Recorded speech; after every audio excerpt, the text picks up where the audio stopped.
여러분, 사람은 도대체 어떤 사람이, 어떤 존재인가 할 때 가장 오래되고 우리 모두가 잘 아는 그런 말이 있습니다. 성경을 제외하고 말입니다. 소크라테스가 한 말이죠. 너 자신을 알라. 이게 굉장히 중요하다는 거예요. 인간이 인간됨에 있어서 자기 스스로를 볼 수 있어야 돼. 이건 뭐냐면요, 자신을 객관화해서 보는 것입니다. 내가 지금 어떤 사람인가를 보지 않으면 우리가 동시에, 그죠? 굉장히 형이상학적이고 고상한 부분이 있지만 동시에 육체를 가지고 있기 때문에 굉장히 또 동물적이고 그런 그 중가운데 있지 않습니까? 그래서 이 객관에서 자기를 돌아보는 것이 굉장히 중요하다는 것이죠. 오늘 시대는 돌아보지 않는 세대입니다. 아니, 정확히 얘기하면 돌아볼 필요가 없는 세대. 직진, 그죠? 풍요로운 환경과 이런 것이 주어지면서 돌아볼 필요조차 없는 세대가 되었습니다. 그러다 보니까 나 자신을 알지 못하죠. 우리가 이제 상담, 회개 과정을 겪으면서 일기를 써라 뭐 이런 얘기를 했는데 일기를 평생 안 써본 사람도 꽤 많은 거예요. 쓰기를 어려워하는 사람도 많습니다. 내가 오늘 하루 어떻게 보내는지 한 번도 생각해 본 적이 없어요. 그래서 어렵습니다. 여러분, 이것은 굉장히 중요한 일입니다. 그래야 기록도 남고 역사도 남고. 하여튼 우리가 이 하나님이 말씀하시는, 그리고 성경이 말하는 사람은 어떤가? 여러분, 놀라운 말씀입니다.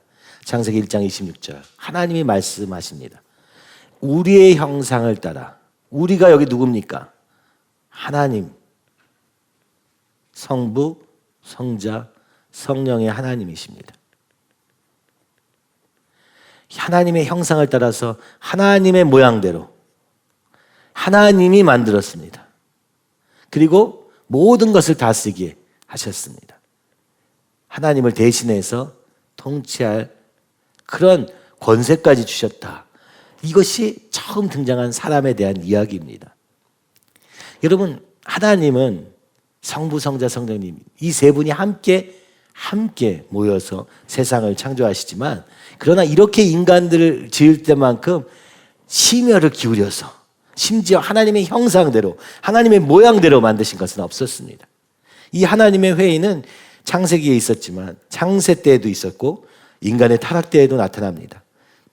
그러니까 하나님이 중요한 사건마다 모여서 같이 회의하시는데 그것이 대부분이 인간을 지으실 때, 인간이 타락했을 때, 그 창조와 타락의 역사마다, 그죠? 계속해서 등장하시는 것을 볼 수 있습니다. 하나님은 인간을 지으실 때 너무너무 귀하게 지으셨다는 것을 알 수 있습니다. 게다가 뒤에 보면 이렇게 지으시고 나서 하나님 보시기에 좋았더라.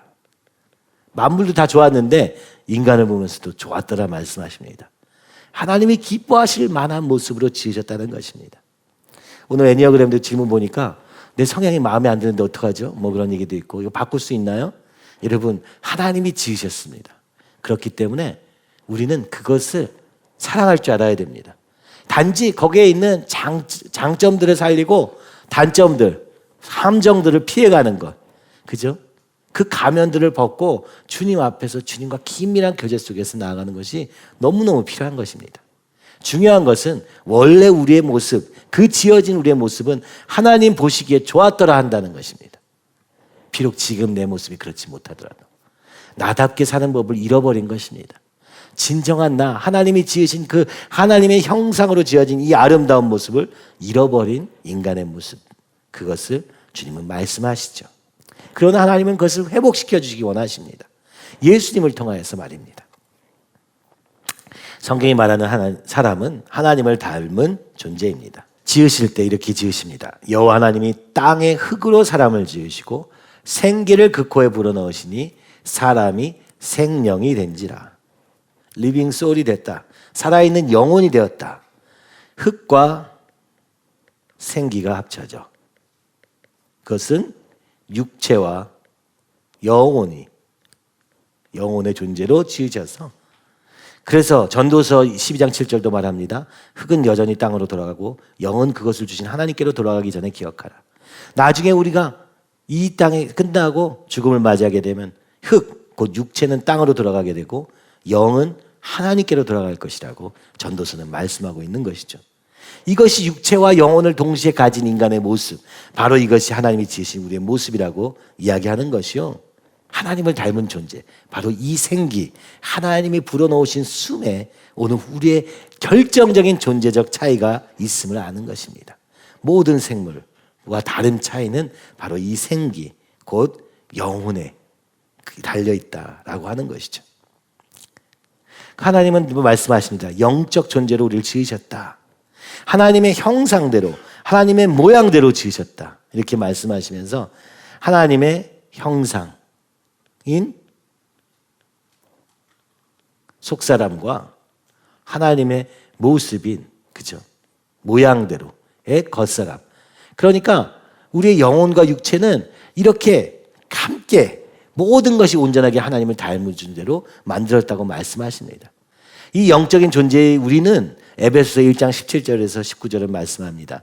우리 주 예수 그리스도의 하나님 영광의 아버지께서 지혜와 계시의 영을 너에게 주사, 지혜와 계시의 영을 우리에게 주셔서 하나님을 알게 하시고 너희 마음의 눈을 밝히사, 무엇을 알게 하십니까? 하나님을 알게 하시고 그 영이 우리에게 부어질 때 눈이 밝혀진다 얘기합니다. 그래서 알게 되는 게 우리 부르심의 소망, 우리를 왜 부르셨는가 하는 이유를 알게 된다는 것이죠. 성도 안에서 그 기업의 영광의 풍성함, 하나님 안에서 누리는 이 풍성함, 그 하나님이 함께 하실 때 그 놀라운 영광의 풍성함이 무엇인지 알게 될 뿐만 아니라 그 힘의 위력으로 역사하심을 따라 믿는 우리에게 베푸신 능력의 지극히 크심이 어떠한 것을 너희로 알게 하시기를 구하노라.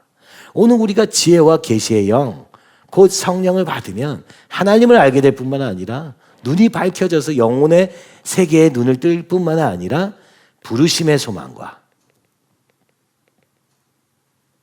영광의 풍성함, 그 기업의 영광의 풍성함, 그렇죠?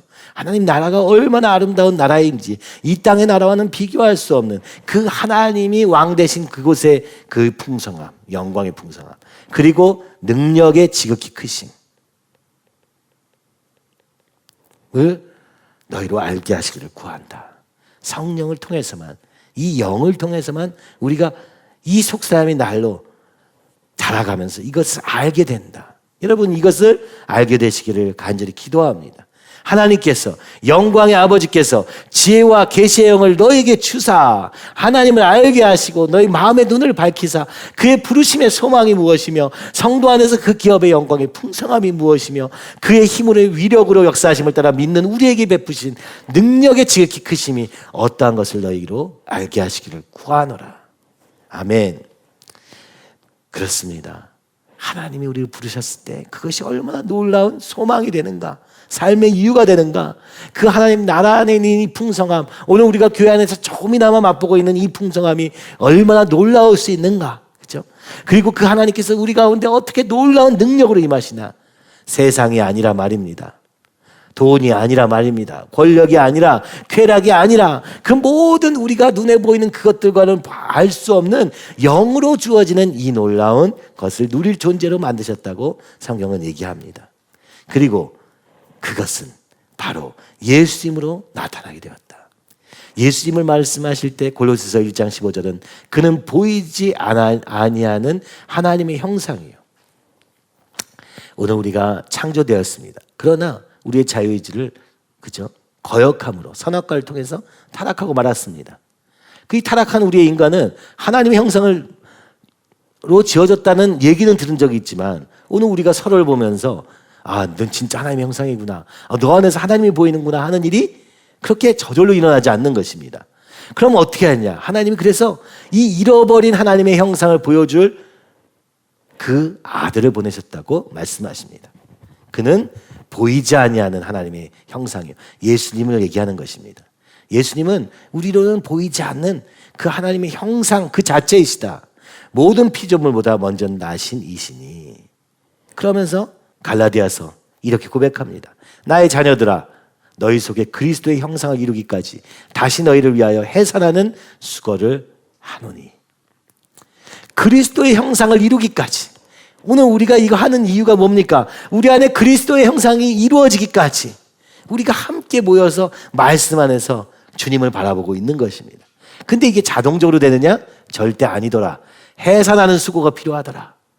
누군가에 전하는 사람이 있어야 되더라. 내가 그렇게 전하고 있다라고 얘기하고 있는 것이죠. 여러분, 오늘 우리가 교회 안에서 우리의 정체성은 무엇이냐? 우리의 정체성은요, 예수님을 닮은 사람이 되는 것입니다. 그리스도의 형상을 이루기까지 달려가는 걸음이 우리의 최종적인 목표입니다. 그죠? 그것이 주님이 우리를 지으신 목적이고 지으신 원래 모습이기도 하다는 것을 우리는 예수님을 통해서 보게 되는 것이죠. 그럼 무엇을 위해서 지으셨느냐? 하나님이 미리 아신 자들을 미리 아셨어요, 우리를. 또한 그 아들의 형상을 본받게 하기 위하여 미리 정하셨으니 또 하나님의 백성을 미리 정하셨어요. 그래서 그들로 하여금 하나 아들의 형상 곧 예수님을 본받게 하시렸다. 로마서는 말씀합니다. 이는 그로 많은 형제 중에서 맏아들, 첫째 아들이 되셔서 본이 되신다. 이것이 하나님의 형상의 모습이다라고 보여주셨다는 것이죠. 그 하나님은 정하신 그들을 부르시고 부르신 그들을 의롭다 하시고 의롭다 하신 그들을 영화롭게 하셨느니라. 여러분, 이 앞에 눈에 안 보이는 단계가 있습니다. 내가 알기 전에 미리 아시고 우리가 아직 하나님께 관심도 모르고 하나님 아예 모를 때 이미 아셨습니다. 그리고 미리 정하셨습니다. 그리고 우리를 부르셨습니다. 오늘 이 자리로 말입니다. 그리고 부르신 그분이 우리를 의롭다 하십니다. 믿음으로 말미암아. 그리고 이제 영원롭게 하는 데까지 이르실 것이다. 무슨 얘기입니까? 죄로부터 구원을 받을 뿐만 아니라 하나님의 형상을 회복하게 하셔서 그 하나님께 영광 돌리는 영화롭게 하시는 단계까지 이르게 하실 것임을 말씀하시는 것이죠. 구체적으로 어떤 것입니까? 내가 진실로 너에게 이르노니 나를 믿는 자는 내가 하는 일을 그도 할 것이요. 예수님이 하시는 일을 우리도 하게 될 것이다. 또한 그보다 큰 일도 하리니 이는 내가 아버지께로 감이라. 그러면서 말씀하십니다. 너희가 내 이름으로 무엇을 구하든지 내가 행하리니 이는 아버지로 하여금 아들로 말미암아 영광을 받으시게 하려 함이라. 여러분, 예수님께서 이 말씀 우리에게 하셨습니다. 내가 하는 일을 너희도 하게 될 것이다. 그보다 큰 일도 할 수 있다. 하게 할 것이다. 왜냐하면 그 예수님은 하나님께로 돌아가시기 때문이다. 그죠? 승천하시기 때문이다. 그러면서 얘기하십니다. 그래서 이제 너희는 이 주님 안에서, 주 안에서 주 이름으로 구하는 모든 것을 하나님이 행하실 것이다. 왜냐하면 아버지로 하여금 아들로 말미암아 영광을 받으시게 하려 합니다. 하나님께서 이 예수님을 영광스럽게 하시기 위해서 예수의 이름으로 구하는 그 모든 것을 들으시고 행하실 것이라고 예수님이 우리에게 말씀해 주고 가신 것입니다. 그래서 오늘 우리는 그냥 구원받았다 끝이 아니라 의롭다 하셨을 뿐만 아니라 영화롭게 하시고 하나님께 영광을 돌리는 삶으로 우리를 나아가게 할 것이라고 말씀하고 있는 것이죠. 여기 우리 세상의 삶이 있습니다. 버트란드 러셀은 대표적인 무신론자입니다. 그는 책에서 이렇게 말합니다. 신이 있다고 가정하지 않는 한 삶의 목적에 대한 질문은 무의미하다. 신을 가정하지 않는다면 삶의 목적을 논하는 것은 무의미하다라고 얘기하는 거예요. 그래서 무신론자는 어떻습니까? 삶의 목적을 얘기하지 않아요. 삶의 목적을 얘기하는 순간 이것은 절대자의 존재를 인정하는 것이 되는 거예요. 버트란드 러셀도 절대자는 있다. 근데 그게 하나님이 아니고 성경은 그것과 상관없다. 뭐 이렇게도 하다가도 결국에 어디로 갔느냐? 야, 삶에 대한 목적은 얘기하지 말자 이제. 그냥 삶은 주어진 거고 이 주어진 삶을 잘 사는 게 우리의 어떤 그거예요. 그러니까 이게 약간 무의미해졌어요. 한마디로. 목적이 없으니까. 이 무신론은 그렇습니다. 주어진 이 척박한 환경을 맞이하자. 제가 한번 얘기했지만 그 무신론 영화가 하나 있어요. 시베리아 벌판에서 겨우 막 살아남는 그 아주 생존기를 다뤄요. 근데 맨 마지막에 그 늑대들이 나타나가지고 늑대들이 끊임없이 한 사람 한 사람씩 잡아먹습니다. 근데 이 영화의 끝이 문제는 뭐냐면 한 사람이 남았는데 이 한 사람이요. 맨 마지막 장면이 이거예요. 한 사람이 딱 있고 늑대가 있습니다. 여기 이렇게. 자, 그릴 수가 없으니까 어떻게 그려야 될지 모르겠네. 근데 늑대들이 있고 늑대들이 굉장히 많아요. 한 명만인 줄 알고 막 뒤에 다녔는데 더 나타나. 그러더니 여기에 하얀 늑대, 대장 늑대를 딱 만나요. 그러고서 여기서 이 매 영화가 어떻게 끝나냐면 이 사람이 그래 한번 싸워보자 하고 끝나요. 예상할 수 있는 결말이에요. 이 사람은 절대 해피엔딩이 될 수 없었습니다. 그걸 알지만 그러나 이게 현실이다. 현실은 냉혹해. 그러나 끝까지 한번 싸워보자. 이게 무신론의 사상이에요. 그러니까 이게 굉장히요 로맨틱할 수가 없어요. 너무 처절해. 무신론은 굉장히 처절합니다. 이 의미도 없고 목적도 없는 삶 속에서 게다가 이 무신론도 알아요. 사람들이 정말 악하다는 걸 다 인정해. 그 속에서 어떻게든 그래도 의롭게 조금이라도 조금 더 낫게 살아보자. 이런 게 이제 무신론의 개념이에요. 근데 왜 이 사람들이 신앙을 거부하느냐? 너무 주님이 막 형상대로 지었다 이렇게 하면은 현실을 받아들이기가 너무 힘든 거야. 그죠? 현실과 너무 안 맞으니까. 그래서 그들은 그냥 무의미한 인생을 선택하기로 하고 그 속에서 큰 의미는 없지만 그러나 최선을 다해보자 정도로 끝나는 그런 삶을 굉장히 그러니까 이게 허무주의로 빠지지 않을 수가 없어요. 그죠? 인생에 목적이 없는데. 여러분 인생에 목적이 있다고 생각하십니까? 없다고 생각하십니까? 여러분 있다고 생각하시면 여러분은 이미 신을 가정하고 있는 거예요. 오늘 우리말로 말하면 하나님 안에 살고 있는 거예요.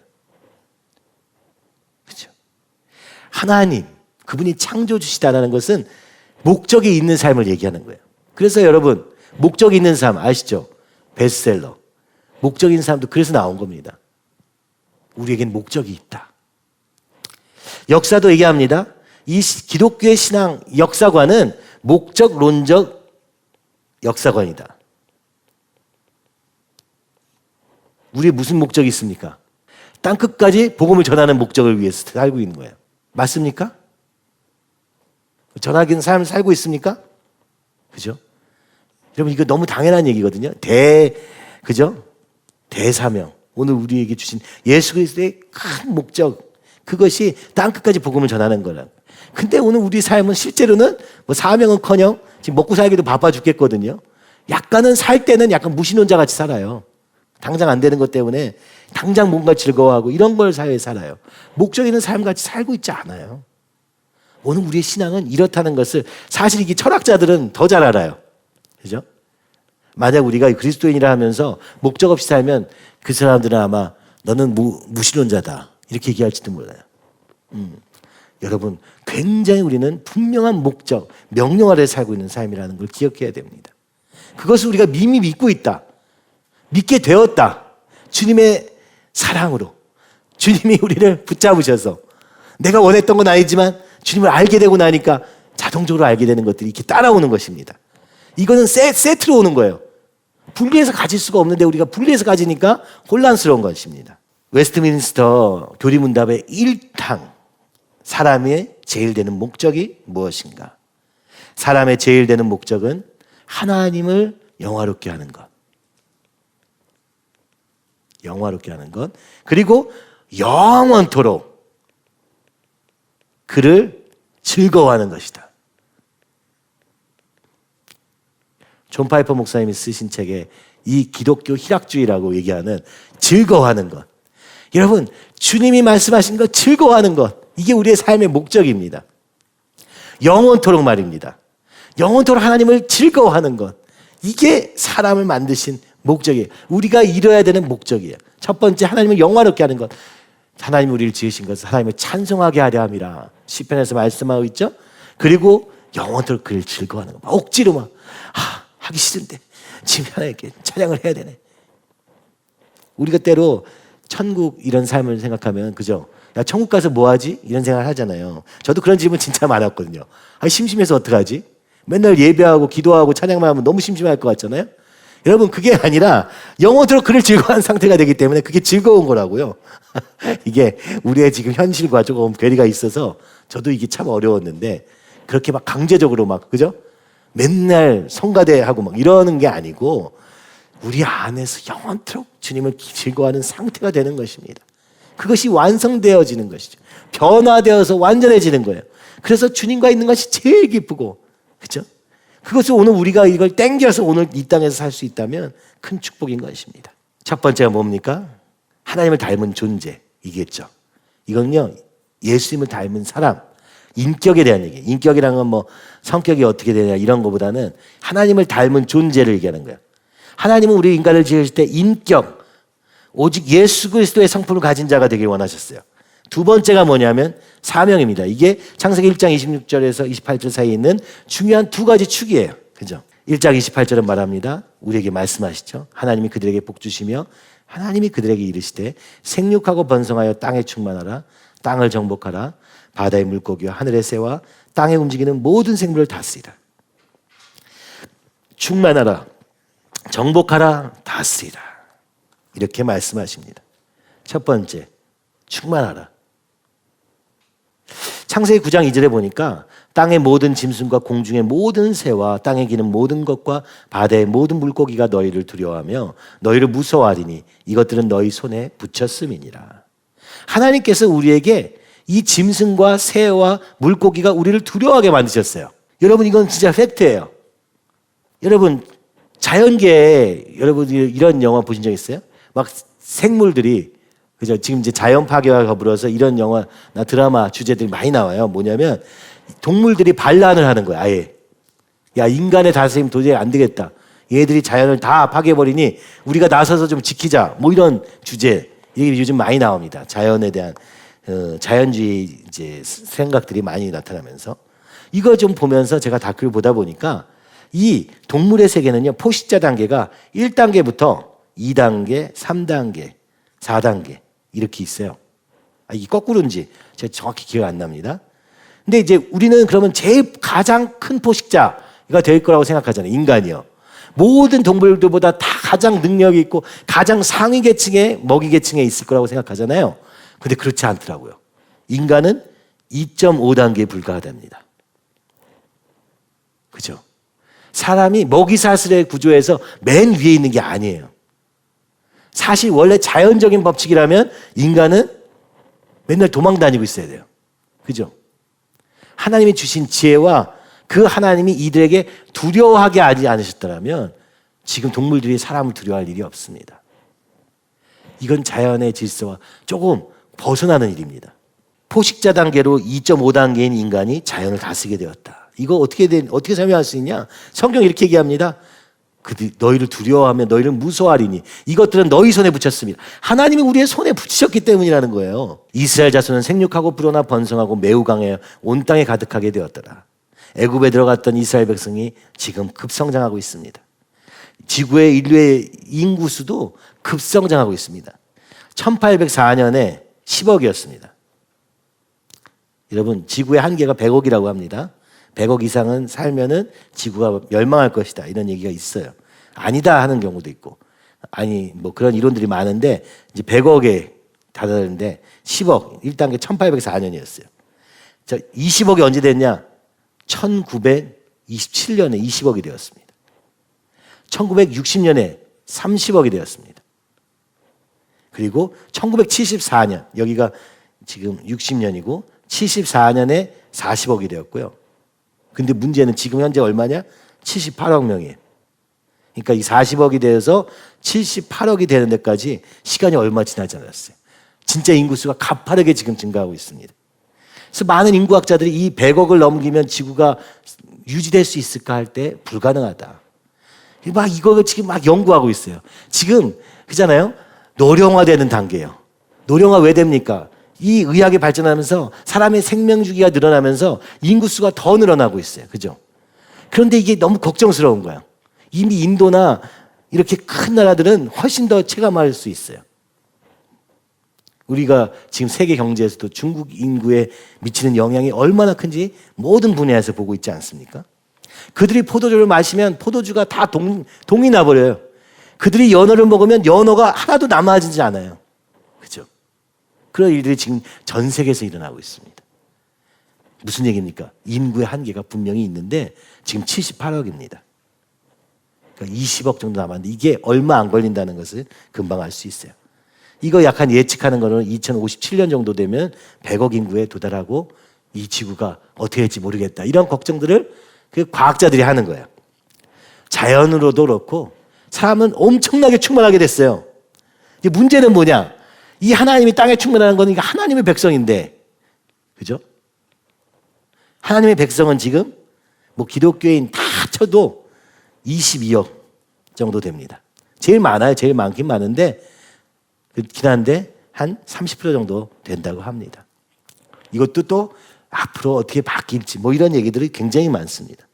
하나님 말씀하십니다. 땅에 충만하라. 그렇게 만들어 주셨습니다. 모든 동물들 우리 손에 붙이시면서 그래서 온 땅에 가득하게 되었습니다. 문제는 하나님의 백성이 얼마나 그래서 그 가운데 있는가 하는 부분에는 아직 미흡하다라고 얘기할 수 있습니다. 땅을 정복하라. 하나님 말씀하십니다. 사람 하나님보다 조금 못하게 하시고 영어와 존귀로 관을 씌우셨나이다. 주의 손으로 만드신 것을 다스리게 하시고 만물을 그의 발 아래 두셨으니. 오늘 하나님이 우리에게 대신해서 이 땅을 다스리게 하셨습니다. 그래서 만물을 그의 발 아래 두셨다고 말씀하십니다. 어떻게 해야 되느냐 그러면 오늘 우리가 이 하나님의 대리 통치자로서 한 삶의 진짜 중요한 부분은 무엇이냐? 신명기 28장 12절에서 14절은 말씀하십니다. 여호와께서 너를 위하여 하늘의 아름다운 보고를 여시사 내 땅에 때를 따라 비를 내리시고 내 손으로 하는 모든 일에 복을 주시리니 내가 많은 민족에 꾸어줄지라도 너는 꾸지 아니할 것이요 여호와께서 너를 머리가 되고 꼬리가 되지 않게 하시며 위에만 있고 아래에 있지 않게 하시리니 오직 너는 내가 오늘 내게 명령하는 내 하나님의 명령을 듣고 지켜 행하며 내가 오늘 너에게 명령하는 그 말씀을 떠나 좌로나 우로나 치우치지 아니하고 다른 신을 따라 섬기지 아니하면 이와 같으리라. 하나님이 우리를 지으셨을 때 여호와의 내 하나님 여호와의 명령을 듣고 지키고 그 말씀을 치우치지 아니고 떠나서 치우치지 아니하고 다른 신을 섬기지 아니하면 오늘 우리에게 하늘의 아름다운 복을 여시고 모든 일에 복을 주실 것이라고 약속하셨습니다. 이것이 오직 말씀에 우리의 소원을 두면 오직 하나님께 바라면 그 하나님께서 이 땅을 정복할 권세를 우리에게 주실 것이다. 약속하시는 것이죠. 만물을 우리의 발 아래 두시고 다스리기 원하시는데 그러면서 말씀합니다. 만물을 다스리라. 그러나 너희는 택하신 족속이요 왕 같은 제사장들이 그죠? 다스리는 왕 같은 제사장들이요 거룩한 나라요 그의 소유가 된 백성이니 이는 너희를 어두운 데서 불러내어 그의 기이한 빛에 들어가게 하신 이의 아름다운 덕을 선포하게 하려 하심이라. 무엇을 해야 됩니까? 왕 같은 제사장으로서의 자리를 회복해야 됩니다. 어떻게 된 것입니까? 하나님이 있습니다. 인간을 하나님보다 조금 못하게 하셨다는 거예요. 천사, 만물, 사단, 뱀. 여러분 이런 질서가 돼야 되는데 이제 뒤죽박죽 돼가지고 인간이 맨 밑에 있어요. 인간이 동물을 섬깁니다. 만물을. 그죠? 천사도 섬기죠. 천사. 문제는 이제 더 큰 문제는 사단의 종로를 타고 있다는 거죠. 그죠? 자기 위치를 놓쳐버린 채 끌려다니는 삶을 살고 있는 것입니다. 사단에게 속아서 종로를 타고 있는 것입니다. 우리를 왕 같은 제사장들로 삼으셨는데 말입니다. 그 어두운 데서 불러내어 그 기이한 빛에 들어가게 하셨는데 어둠을 더 좋아해요. 요한복음에 나오죠. 그 어둠을 더 좋아해요. 빛이 오셨으나 예수님이 우리 가운데 오셨는데 오늘 우리의 문을 두드리고 계시는데 우리는 거기에 나가기 싫어합니다. 문 꽉 틀어 잠그고 난 여기가 좋사오니 하는 것이죠. 그래서 이 다스림, 이 질서를 다시 회복시켜야 하는 것입니다. 하나님은 원래 질서를 하나님 바로 조금 못하게 인간을 지으시고 온 세상을 다스리게 하신 자리에 있었는데 오늘 심지어 이 만물보다 더 못한 물질, 그죠? 돈, 이 아래에 인간이 있는 것입니다. 이게 말이 됩니까? 그렇죠? 말이 됩니까? 이 백성은 나를 위하여 지었나니 나를 찬송하게 하려 함이라.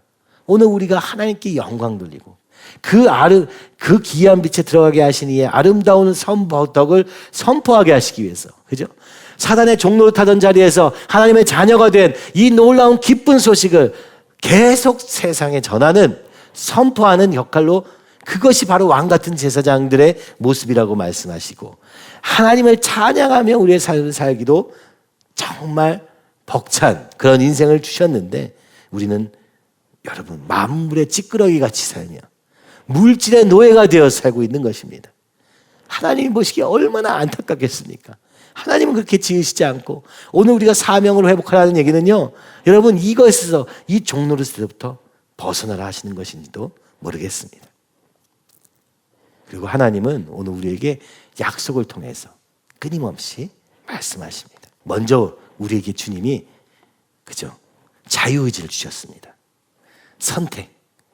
만물은요, 있으라 하니까 있었어요. 지금도 있어요. 그냥 그대로 있어요. 명령에 순종을 참 잘합니다. 인간에게는 약속을 주시고 그것을 선택할 수 있는 자유의지를 주셨어요. 그죠? 왜 그러셨을까요? 그죠? 여러분, 우리가 무슨 로봇을 만들었는데 얘한테 지 마음대로 할 수 있게 했다고 해보세요. 위험하잖아요. 지금 AI, 로봇 얘기하면서도 오늘 우리가 두려워하잖아요. 야, 로봇이 우리를, 사실 그런 일이 있을 수 없거든요. 자유의지는요, 사람이 만들기 쉽지 않아요. 프로그래밍하고 막 그래서 비슷하게 움직이게 할 수는 있지만 그것도 다 룰에 의해서 움직이는 거예요. 그래서 이 컴퓨터를 잘 아는 사람은 그게 불가능하다는 걸 알지만 사람은 두려워해요.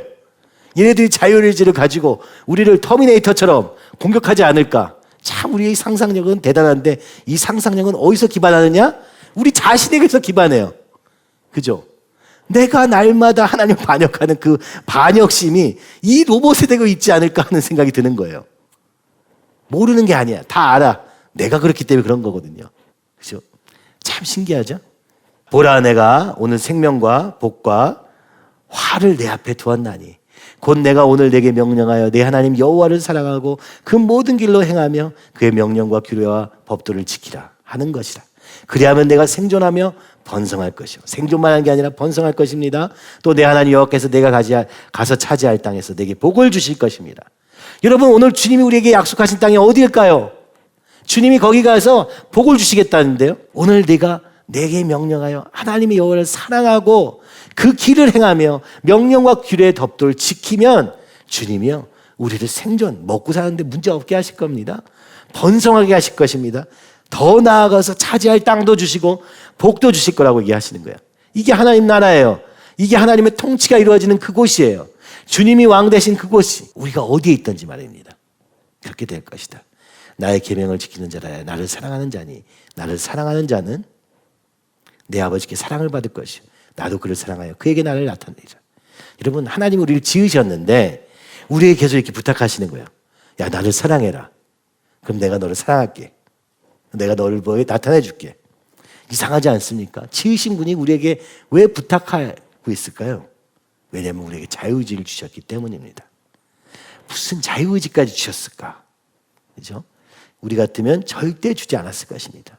오늘 우리 옆에 사람한테도 웬만하면 뺏고자 하잖아요. 내 마음대로 하기 위해서 야, 넌 네 마음대로 하지 말고 내 말 들어 막 그러잖아요. 그죠?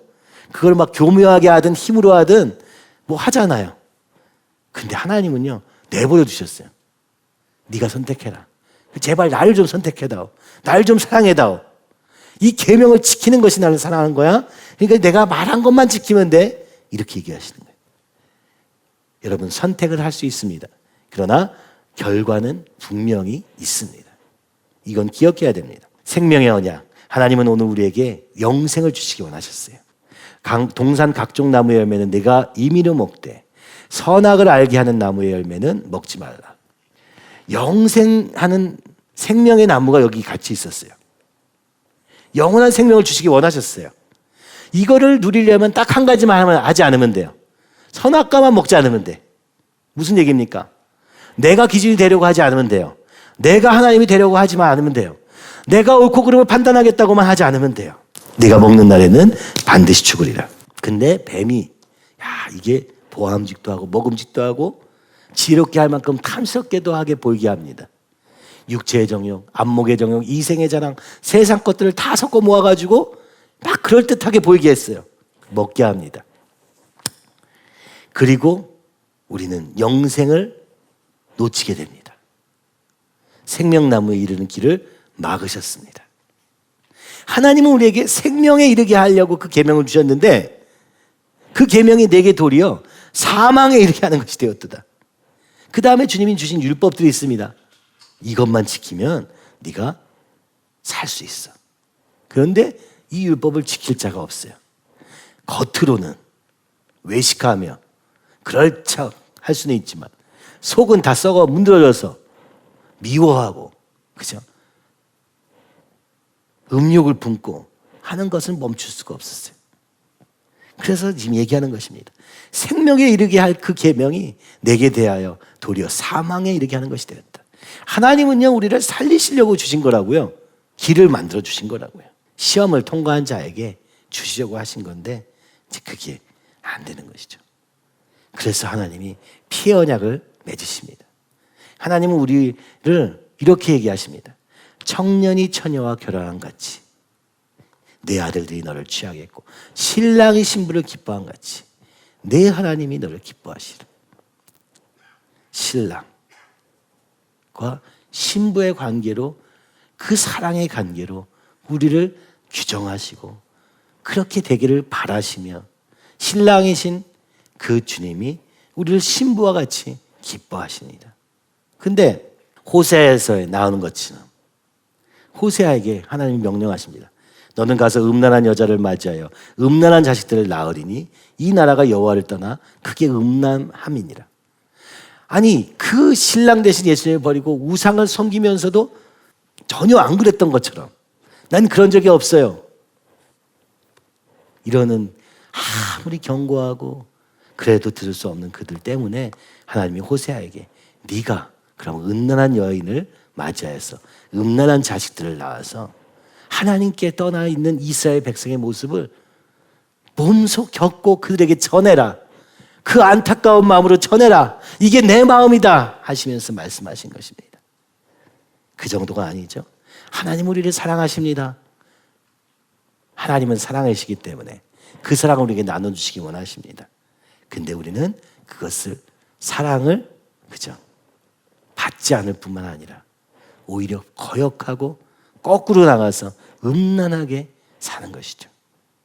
다른 것들을 구하며 사는 것이죠. 그래서 주님이 이것은 죄사함을 얻게 하려고 많은 사람을 위하여 흘리는 바 나의 피 곧 언약의 피니라. 예수 그리스도의 십자가를 통하여서 피로 우리를 정결케 하신 이를, 그렇죠? 그 주님의 보혈로 말미암아 그 주님의 죽으심과 부활을 통하여서 우리를 구원으로 하실 피의 언약을 우리에게 맺게 하시면서 포기하지 않으시는 거죠. 포기하지 않으시는 것입니다. 끝까지 가시는 것이죠. 그리고 우리에게 말씀하십니다. 내가 너를 구원하리라. 내 속 곧 내 육신에 선한 것이 거하지 않으려는 줄 아노니 원함은 내게 있으나 선을 행하는 것은 없노라. 오늘 우리에게는 선을 행하는 것이 없습니다. 원할 수는 있습니다. 그렇죠? 그러나 선을 행하는 것은 없습니다. 오라 나는 공고한 사람이로다. 이 사망의 몸에서 누가 나를 건져내랴. 오늘 이렇게 우리로서는 절대로 선을 행할 수 없지만 이 믿음으로 말미암아, 은혜로 말미암아 구원을 선물로 받게 됩니다. 그것이 예수님의 십자가의 능력이었던 것입니다. 이것은 우리에게서 난 것이 아닙니다. 예수님으로부터 주어진 것, 위로부터 주어진 것. 이 은혜는 나의 어떠함과 상관없는 은혜였던 것입니다. 죄에서, 사망의 몸에서 우리를 벗어나게 하시고 거기서 구원을 하시는 거죠. 그게 구원이죠. 여기에 벗어날 수가 없는 우리를 벗어나게 하시고, 이것을 어떻게 구원을 이루셨느냐? 선물로, 믿음으로 선물로 구원하셨던 것입니다. 그래서 이제 원래 약속하셨던 대로 영생에 이르고 하나님과의 관계를 회복하고 이렇게 되게 하셨다고 말씀하는 것입니다. 이것이 주님이 우리를 향해서 일하시고 계시는 일인 것입니다. 얼마나 놀랍습니까? 하나님은 우리를 자유의지를 주시고 그것을 제대로 활용할 수 없고 그것을 하나님께 영광 돌리는 대로 쓰지 못하게 하는 사단의 방해와 또 우리의 이 죄된 본성으로 말미암아 끊임없이 거꾸로 가지만 하나님은 포기하지 않으시고 끊임없이 영생으로 나아가게 하시고 그것을 위하여 예수 그리스도의 보혈의 피를 통하여서 우리를 이렇게 만들고 계시는 것을 성경은 우리에게 얘기하고 계십니다. 우리는 이 땅의 삶을 생각할 때 내 마음대로 되길 바랍니다. 내가 원하는 대로 사는 삶이 있는 것처럼 생각합니다. 누군가를 의지하면 거기에서 뭔가 답이 있을 것 같습니다. 그러나 그렇게 하면 할수록 오히려 실망뿐입니다. 8번, 우리 애니어그램 아까 8번 딱 보다 보니까 힘으로, 그죠? 힘으로 사는 사람은 어떻습니까? 내 밑에 있으면 내가 보호해주고 내 밖에 있으면 배신이야. 하도 얘기를 많이 들어가지고 배신이야. 그죠? 아니, 자기 원하는 대로 안 되면 다 배신이에요. 그러니까 이렇게 살면 어떻습니까? 맨날 배신밖에 없어요. 다른 사람도 문제지만 그것을 그렇게 받아들이고 그것으로 괴로워하는 내가 있는 것이죠. 오늘 우리는 갖가지 방법으로 하나님과 상관없는 나의 어떤 동기로 말미암아 사는 삶을 살고 있습니다. 그러나 오늘 주님이 우리에게 말씀하시는 삶은 이 땅의 삶은 그런 삶이 아닙니다. 우리 이 말씀 좀 읽어봤으면 좋겠어요. 신명기 8장 1절에서 6절까지 한번 읽어보시죠. 내가 오늘 명하는 모든 명령을 너희는 지켜 행하라. 그리하면 너희가 살고 번성하고 여호와께서 너희의 조상들에게 맹세하신 땅에 들어가서 그것을 차지하리라. 내 하나님 여호와께서 이 40년 동안에 내게 광야길을 걷게 하신 것을 기억하라. 이는 너를 낮추시며 너를 시험하사 내 마음이 어떠한지 그 명령을 지키는지 지키지 않는지 알려 하심이라. 너를 낮추시며 너를 줄이게 하시며 또 너도 알지 못하며 내 조상들도 알지 못하던 만나를 내게 먹이신 것은 사람이 떡으로만 사는 것이 아니요 여호와 입에서 나오는 모든 말씀으로 사는 줄을 내가 알게 하려 하심이니라. 이 40년 동안에 내 의복이 헤어지지 아니하였고 내 발이 부르트지 아니하였느니라. 너는 사람이 그 아들을 징계함 같이 내 하나님 여호와께서 너를 징계하시는 줄 마음에 생각하고 내 하나님 여호와의 명령을 지켜 그의 길을 따라가며 그를 경외할지니라. 아멘. 여러분, 하나님께서 끊임없이 말씀하셨어요. 내가 얘기하는 대로만 따라오면 내가 너에게 복을 줄 것이다 이렇게 말씀하셨어요. 너희가 번성하고 살고 번성하고 차지할 것이라고 약속하셨어요. 이 약속은 한 번 하신 게 아니라 계속하고 계세요. 그런데 이 약속을 믿지 못하고 원망과 불평으로 하나님 앞에 하나님을 대적하는 자리에 있었던 그들. 그래서 40년 광야가 있었거든요. 근데 하나님은 이것을 또 심판하시기도 하시고 그랬죠. 그렇지만 하나님 또 다시 얘기하시는 거예요. 이 40년 광야의 진짜 의미, 하나님의 마음속에서 진짜 하고 싶으신 것은 무엇이냐? 너를 낮추시고 시험하사 네 마음이 어떠한지 그 명령을 지키는지 아닌지 알려 하십니다. 하나님은 우리가 이렇게 명령을 거역하고 있는 그 상황 속에서도 우리를 포기하지 않으시고 이제라도 이 명령을 지켜라. 네 마음을 주님께로 향해라. 이제라도 너의 마음을 돌이켜라. 계속 말씀하시는 거예요. 너를 낮추시며 너를 줄이게 하시며 먹을 것도 없었어 거기는요 광야에. 그죠? 아니 왜 하나님 먹을 걸 안 주셨어요? 그렇게 원망 불평했잖아요. 왜 마실 것이 없어요? 계속 불평했잖아요. 근데 하나님 말씀하시는 거예요. 너도 알지 못하며 내 조상들도 알지 못하다. 만나 우리는 알지 못하는 것, 세상은 알지 못하는 것, 그것을 주시기 위한 것이라는 거예요. 그건 뭐냐? 사람이 떡으로만 사는 것이 아니요 여호와 입에서 나오는 말씀으로 사는 줄을 내가 알게 하려 하십니다. 그렇죠?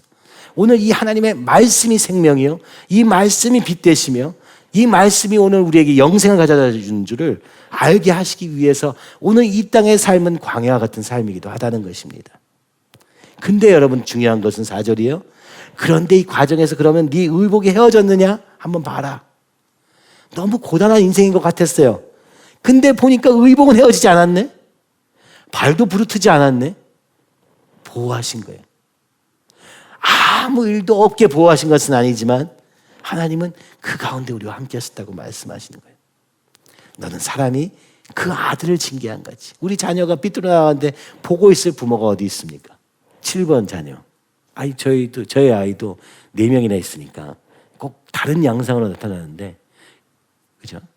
우리 막내는 좀 비슷한 양상이거든요. 말을 하면 절대 안 들어요. 근데 맴매를 맞으려고 딱 하면 그때부터 막 울고 막 난리가 납니다. 난 못 들었다. 내가 일부러 그런 게 아니다. 좀 마음이 약해집니다. 그래서 다음부터 하지 마. 다음에 꼭 해요. 그렇게 넘어가면. 그런데 그 징계를 통해서 내가 그러지 말아야지 하는 것을 아는 것 자체도 쉽지 않은 게 인간이라는 거예요. 그것도 배우지 않고는 되지 않는 거예요. 참 신기하죠. 하나님의 형상으로 되어진 인간인데 실제 우리가 보는 인간의 모습은 그런 모습이 잘 안 보입니다, 솔직히. 그러나 말씀으로 보게 되는 거예요. 주님이 그렇게 지으셨구나. 그 말씀을 따라가면 주님께서 이렇게 하실 것이구나. 사람이 그 아들을 징계한 같이 하나님께서 우리를 자녀로 생각하시고 징계하시는 것이다. 우리가 잘못한 선택을 할 때마다 징계를 하시지만 그것은 끝이 아니라 우리를 아들을 징계한 같이 하시는 것이다. 그렇게 생각해라. 그리고 내 하나님 여호와의 명령을 지켜 그의 길을 따라가며 그를 경외할지니라. 여러분, 오늘 우리의 죄의 문제, 전 죄가 없는데요. 전 잘못한 게 없는데요. 이래봐야 소용없다고요, 사실. 그죠? 그럴 수 있는 사람이 아무도 없거든. 그죠? 우리는 이미 그럴 수밖에 없어요. 근데 이제 더 중요한 건 전 이거예요. 죄의 버릇에서 벗어나는 건 시작입니다. 여기서 거룩까지 가자고요. 하나님의 형상까지 그 주님이 우리의 인격을 예수님의 인격으로 바꾸시고 그 주님이 하신 일을 다 감당할 사명의 사람으로 바꾸고 계시겠다는 이 놀라운 사랑의 관계 속에서 이루어지는 축복이 우리의 삶의 길을 소원한다면, 그죠? 오늘 이 잡은 이것들, 드러나는 잘못들, 여러분 드러내서 없애고 내가 주님을 닮아가리라. 이렇게 되면 너무 좋겠는 거예요. 너무 뻔히 보이는 죄의 모습도 가리고 안 그런 척하는 삶 말고요. 그거는 너무 기초잖아요. 우리가 예수님이 얼마나 그 보혈의 능력으로 우리를 아름답게 여기까지 인도하셨는데 고작 그걸 하고 있냐고요. 할 거면 더하여서 주님, 나를 예수님처럼 되기 원합니다. 그렇죠? 하나님의 형상을 온전히 회복시켜 주시옵소서. 그리하여 하나님의 뜻이 온전히 이루어진 걸 보게 하여 주시고 그 주님과 깊은 관계 속에 들어가게 하여 주셔서 어차피 광야인 인생 속에서 하나님을 찬양하며 살게 해주세요. 하는 게 낫지 않겠습니까? 그죠? 어차피 이 땅을 지나가다가 배고플 때도 만나고, 그죠? 줄이게도 하시고, 근데 이 모든 것을 하나님이 선용하셔서 그것으로 말미암아 하나님의 말씀으로 사는 것을 알게 하시기 위해 쓰인다는 거예요. 그냥 광야 살면 어떻습니까? 먹을 거 없이 살다가 너 이제 어떻게 뺐나? 어떻게 얻나? 이런 거나 고민하다가 끝날 인생을 하나님은 하나님의 말씀을 사모하는 자로 바꾸기 위해서 이 과정도 사용하시겠다는 것이 얼마나 놀라운 일입니까? 오늘 우리 삶에 있는 모든 문제와 한계와, 그죠? 모든 것들을 하나님이 이 말씀으로 사는 줄, 여호와 입에서 나오는 말씀으로 사는 줄 알게 하시기 위한 것을 쓰신다는 게 얼마나 의미 있는 것입니까? 얼마나 내 멋대로 살아가지고 이렇게 살았는데 그 결과를 맛보고 있는데도 하나님은 사랑으로 그것은 내가 나를 알게 하기 위한 것이다 라고 또 다시 우리를 부르시고 계시는 것입니다. 여러분, 이 사랑을 거부하지 말고 거절하지 말고 지금이라도 좀 갑시다. 만약 우리가 나 혼자 내 마음대로 살아가지고 광야가 아니라 평야만 딱 지나갈 수 있다면 그럼 그것도 방법이에요. 그죠? 주님 없이 평야를 누리면서 사는 삶. 근데 이게 신기루야. 그죠? 뭡니까? 사막에서 보이는 신기루. 없는 데 있는 것처럼 느껴지는 거예요. 죄된 세상 속에서는 절대로 있을 수 없는 신기루와 같은 꿈을 붙잡고 살지 마시고 오늘 우리 현실을 바라보며, 그러나 이 현실 속에서 일하고 계시는 그 살아계신 하나님을 만나고 그 주님과 동행하며 사는 삶이 된다면 얼마나 기쁜 일이 되겠습니까? 하나님은 사람을 이렇게 지으셨습니다. 하나님의 형상대로, 하나님의 모양대로, 하나님을 닮을 수 있는 존재로, 하나님을 닮은 존재로 지으셨어요. 그러나 타락하였죠. 그러나 원래 지으신 모습은 이 하나님의 현상이었다 라는 거죠. 하나님은 인간을 통하여서 이 땅을 다스리게 하는 사명의 존재로 부르셨다는 거예요. 이것은 질서상의 하나님 바로 밑에서 하나님보다 조금 못하게 하시고 이 온 만물을 다스리는 왕과 같은 제사장, 하나님과 세상을 잇는 제사장 삶, 영광스러운 머리가 되게 하시고 꼬리가 되게 하지 않으시는 그 놀라운 질서 위에 있는데 우리는 물질의 종이 되어 살고 있지 않습니까? 그런데도 불구하고 하나님은 이렇게 실패한 인간들을 포기하지 않으시고 다 아시고 자유의지를 주실 때 아시지 않았을까요? 이런 일이 일어날 것을. 그러나 주님은 다시 생명을 주시기 위하여, 영생을 주시기 위하여서, 그렇죠?